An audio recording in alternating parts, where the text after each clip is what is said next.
Você já se perguntou se nós podemos atuar com terapia manual nos casos de inflamação aguda?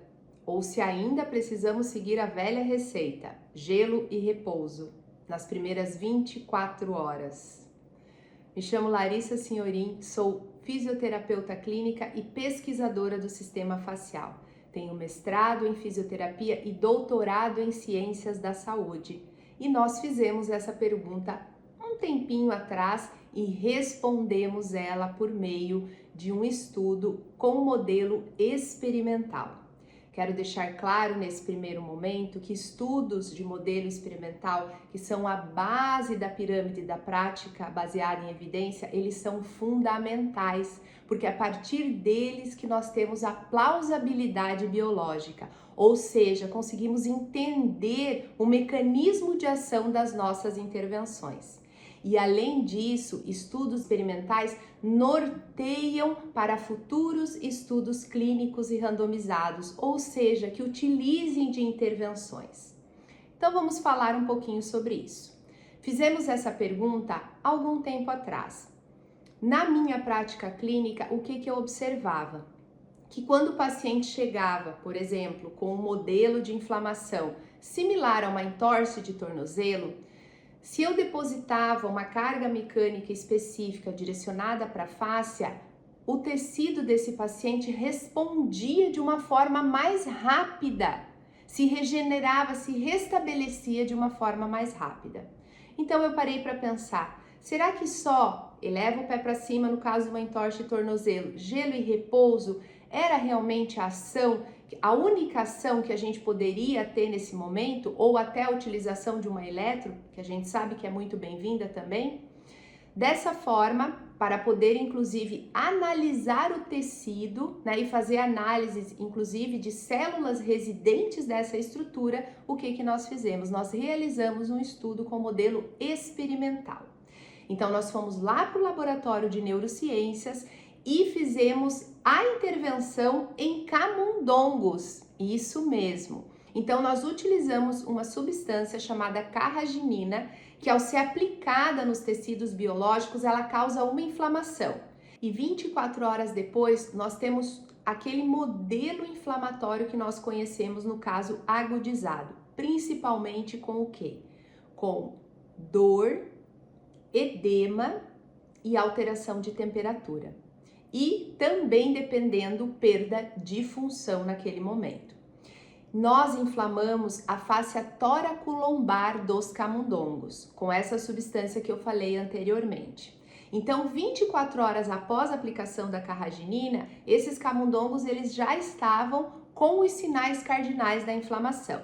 E o que nós fizemos? Nós aplicamos em uma intervenção direcionada para a fáscia, denominada de reorganização miofacial, a RMF, diretamente nesse tecido inflamado. Só que vale ressaltar, a RMF ela possui cargas mecânicas específicas, ou seja, não é só uma aplicação, só colocar a mão e mobilizar o tecido de uma forma aleatória. A RMF ela conta com diretrizes precisas, por exemplo, uma angulação oblíqua a 45 graus, cargas como compressão, cisalhamento e torção aplicadas cada uma no seu momento certo. É como quando você vai utilizar um aparelho. Você não pega ultrassom dentro da fisioterapia, ou pelo menos não deveria, e simplesmente coloca o transdutor, liga qualquer parâmetro lá e vai aplicando no seu paciente. Não, você tem que seguir diretrizes. Ora para uma inflamação aguda, ora para uma inflamação crônica, ou dependendo do estado que aquele indivíduo está naquele momento, que o tecido está naquele momento. E com a terapia manual, nós também precisamos seguir algumas diretrizes. Sempre vale ressaltar, nada é engessado. As diretrizes, os protocolos, eles dão direcionamento para que a gente consiga o quê? Ter mais assertividade. E é isso que a ciência faz. A ciência nos proporciona dados para que a gente acerte cada vez mais durante a escolha da nossa intervenção, da nossa estratégia clínica. Meu óculos caiu aqui. durante a utilização das nossas estratégias clínicas. Então é isso que a gente fez com a RMF. A gente estudou ela a fundo, tanto em estudos experimentais quanto em clínicos randomizados, para que a gente pudesse entender melhor a sua efetividade e trazer mais assertividade e segurança para dentro do seu consultório. Então olha lá. Nesse estudo, que foi publicado em 2020, que faz parte da dissertação de mestrado da Maria, nós observamos o quê? Utilizamos a reorganização miofacial no processo inicial da inflamação, como eu falei anteriormente, tá?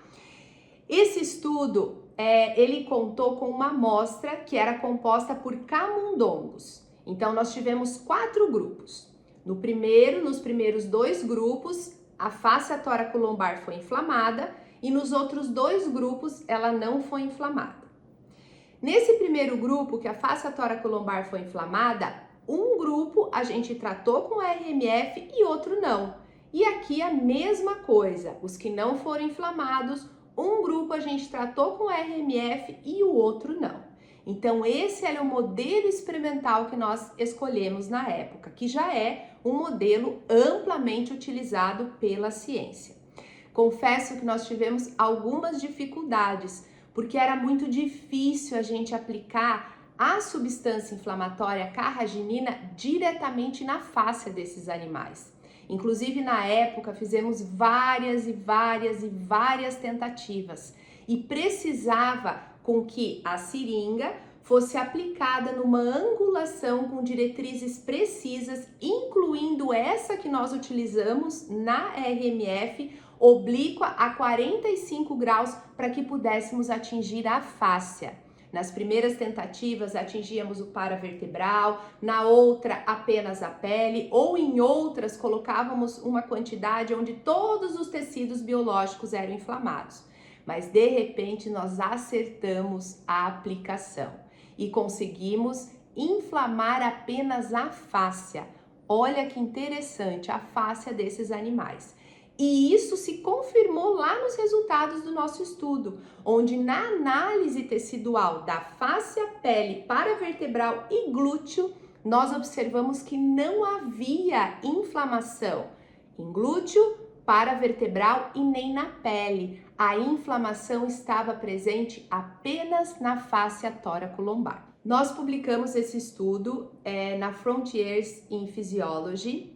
E a pergunta central dele, que está nesse slide que vocês estão observando aí, que eu vou acompanhando aqui do lado, tá, gente? Nós nos perguntamos, a pergunta central: é seguro utilizar nossas intervenções sobre a face agudamente inflamada? Então, olha só. Então, estudando a inflamação especificamente na fáscia, nós buscamos verificar os efeitos das cargas mecânicas específicas que utilizamos na terapia manual em um processo inflamatório agudo, tá?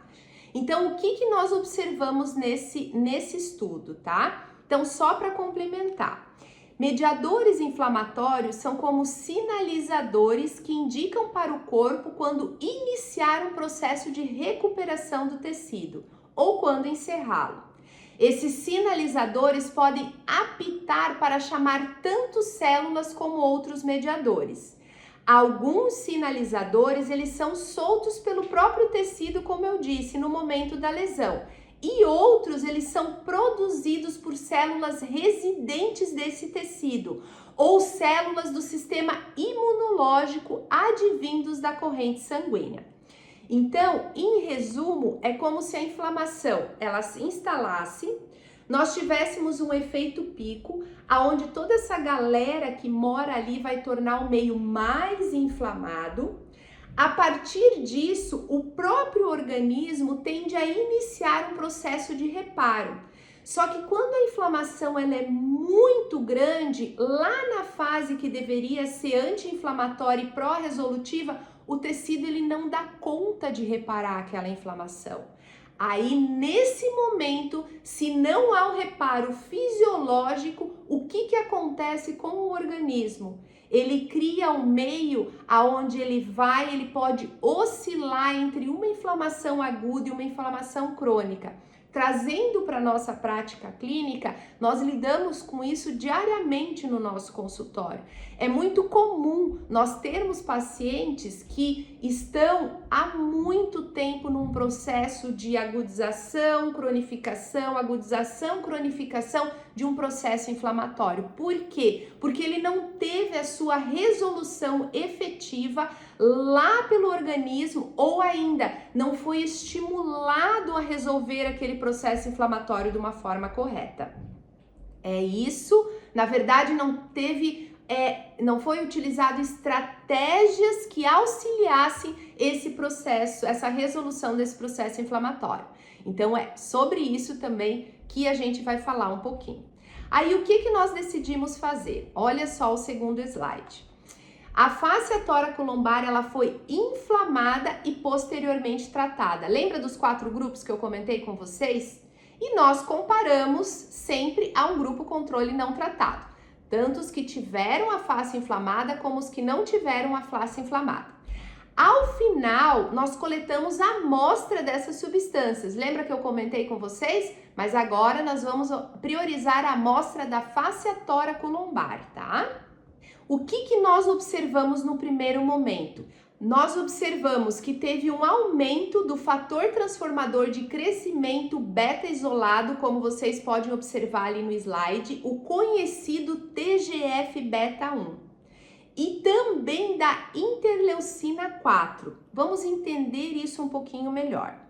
Quando nós falamos do TGF-beta1, é normal, ainda mais nós que atuamos com fáscia, é normal a gente já pensar no caso de uma inflamação crônica. Pois essa substância, ela tá ligado ao aumento, por exemplo, da fibrose, da aderência, uma transformação não positiva naquele tecido, tá? Só que essa substância, quando ela está, no caso, na loja temporal da inflamação aguda, é importantíssimo, porque ela, como a gente observou aqui, associado a outros mediadores, vai, como a interleucina 4, que a gente observou elevada também, vão ser sinalizadores para tornar, num segundo momento, o meio mais pró-resolutivo. Então, o que nós observamos? Que não é uma estratégia anti-inflamatória. Vamos deixar isso bem claro. Mas a terapia manual, uma intervenção aplicada durante uma inflamação aguda, nesse modelo experimental, onde não há cortes, quando bem aplicada, com diretrizes precisas, nós conseguimos tornar o meio mais pró-resolutivo, tá? Gente, vale sempre pensarmos o quê? Eu estou falando de uma condição, uma situação isolada. Então, eu estou olhando unicamente para a inflamação. Nesse momento, eu não estou associando outras variáveis internas e principalmente externas. Aí você pode dizer, Lari, mas por que isso é importante? Afinal de contas, é tão importante a gente olhar, se pensar clinicamente no indivíduo como um todo. Porque, pessoal, quando entendemos bem o passo a passo, eu entendo bem da inflamação, eu sei qual estratégia eu vou utilizar. Eu entendo bem os fenótipos da dor, os tipos da dor, eu sei qual estratégia melhor indicar para cada situação. No final, você vai ter uma assertividade melhor com as estratégias escolhidas para o seu tratamento. Então, é fundamental essa compreensão, gente, fundamental, tá? Então, no próximo slide, nós podemos observar nessa figura que o aumento da IL-4, tá? Mais o aumento do TGF-beta1, ela faz com que o macrófago M1, que é um fenótipo pró-inflamatório, ele se transforme em um macrófago M2, que tem um fenótipo mais anti-inflamatório. Olha que importante isso. Além disso, o que nós observamos? Que as cargas mecânicas aplicadas no tecido inflamado, nas citocinas pró-inflamatórias. Lembra que eu contei para vocês que lá no começo essas citocinas pró-inflamatórias, como TNF e a IL-6, a interleucina 6, na aplicação da RMF, elas não tiveram alteração, ou seja, a aplicação das cargas mecânicas, da intervenção direcionada para a fáscia na inflamação aguda não aumentou a inflamação no local. Olha que legal isso, gente. Mais para frente, o que a gente observou também? Que não houve modificação nas amostras, como eu falei, lá no começo dos músculos analisados. Vale muito, muito, muito, gente, a gente enaltecer essa informação. Por quê? Para a gente demonstrar também que a reorganização miofacial, quando bem aplicada, ela é uma intervenção que ela se direciona para a fáscia. Por isso que é tão importante você atuar com as diretrizes precisas, tá bem? Porque depois de tudo isso, os 4 grupos foram analisados e nenhum deles nós observamos ação em paravertebral, pele ou músculo glúteo, tá? Mas observamos inclusive nos grupos que não foram tratados, o que foi aplicado o agente inflamatório, a carraginina, a fáscia lá estava inflamada também. Olha que interessante, tá? Além disso, o estudo avaliou também o óxido nítrico, uma isoforma associada a processos inflamatórios mais intensos e a produção elevada de óxido nítrico em resposta à lesão tecidual. Na verdade, nós avaliamos um específico aqui, que é chamado de NOS2. E os resultados mostraram que a RMF não promoveu alteração significativa na expressão do NOS2 durante a inflamação aguda. A inflamação já subregula a produção de óxido nítrico por si só, mas se for adicionado a RMF, esse efeito ele passa a ser maior ainda. Então, em resumo, gente, o que a gente observou? Que aplicando a RMF na inflamação aguda, principalmente nós não aumentávamos esse processo inflamatório. Nós íamos além, nós tornávamos o meio celular mais pró-resolutivo. E como a gente pode conduzir, eu já falei um pouquinho, mas um pouco mais isso para a prática clínica. Olha o que a gente traz nesse slide aqui. Isso sugere que a intervenção não intensifica vias inflamatórias, mas agressivas, por exemplo, as mediadas pela NOS2. Ou seja, mesmo sendo aplicada em fase aguda, a intervenção não parece exacerbar a inflamação, reforçando a ideia de que pode ser uma abordagem segura com efeitos mais direcionados à modulação de citocinas do que a mecanismos inflamatórios nocivos. Ou seja, mais uma vez nós observamos que o meio ele se tornou mais pró-resolutivo. Dentro desse contexto, é muito importante nós entendermos a diferença entre anti-inflamatório ou pró-resolutivo. Não que elas não possam estar associadas, tá, gente? Mas, por exemplo, o medicamento, ele é anti-inflamatório. Ele vai atuar de uma forma específica nessa cascata inflamatória. O exercício físico, por exemplo, ou uma intervenção como a RMF que nós estudamos aqui, são estratégias que tornam o meio celular mais pró-resolutivo, ou seja, durante aquela fase que eu comentei lá no início com vocês, essas estratégias vão fazer com que o organismo orquestre melhor aquele processo de resolução da inflamação. No caso desse estudo em específico, nós observamos que 2 orquestradores, acertei a palavra, acho que sim, que atuaram foram o TGF-beta1 e a IL-4.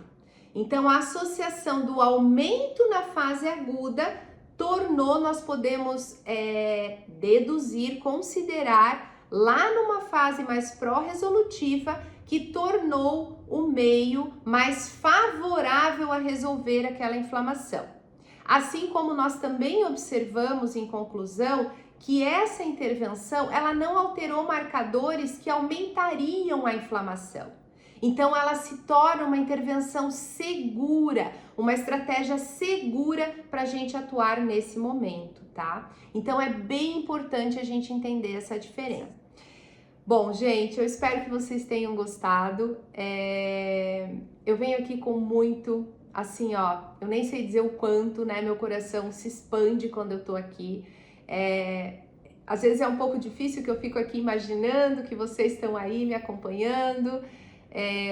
Eu gosto muito de falar, gosto muito de explicar, mas dessa forma remota, né? No começo, assim, eu me senti, vamos dizer assim, não tão acolhida, porque teoricamente eu tô aqui no meu ambiente sozinha, mas eu coloquei dentro do meu coração que essa informação, ela tá indo, né, pra frente. Eu sou uma cientista apaixonada pelo que eu faço, então tô tentando colocar essa paixão, né, quando eu explico para o meu paciente, ou quando eu explico para o meu aluno, ou quando eu tô dando uma palestra, uma aula. Então eu tentei colocar dessa forma. Eu quero trazer ciência de uma forma leve, porque a ciência, gente, mudou a minha vida, mudou a minha vida, mudou a minha prática clínica.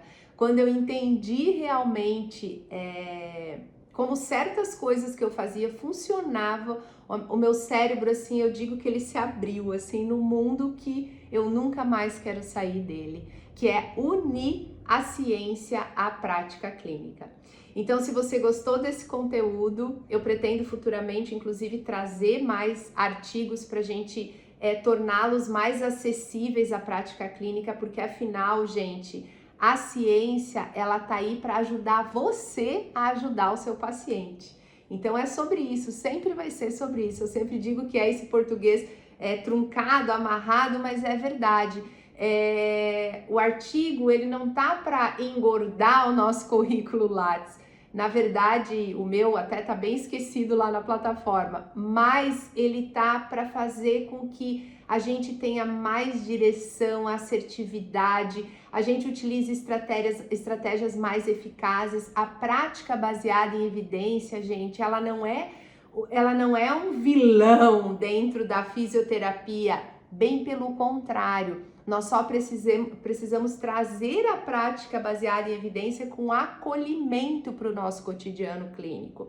Então, entender que sempre será uma pirâmide: a escolha do paciente, a expertise do clínico e, claro, a evidência científica. Então, no caso desse estudo, o que nós observamos?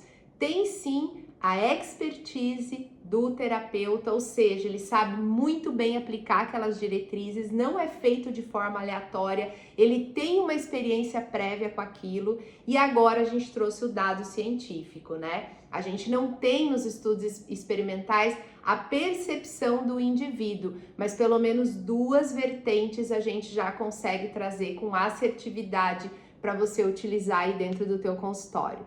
Então, se você gostou desse conteúdo, ativa o sininho, acompanha esse canal aqui comigo. Mais uma vez eu falo, eu me chamo Larissa Senhorim, tenho muito amor pelo que eu faço. Eu sempre me emociono muito quando eu penso nisso, mas é verdadeiro, tá, gente? Que o meu coração transborda. Eu dediquei toda a minha carreira a isso e eu tô muito feliz de estar dividindo isso aqui com vocês.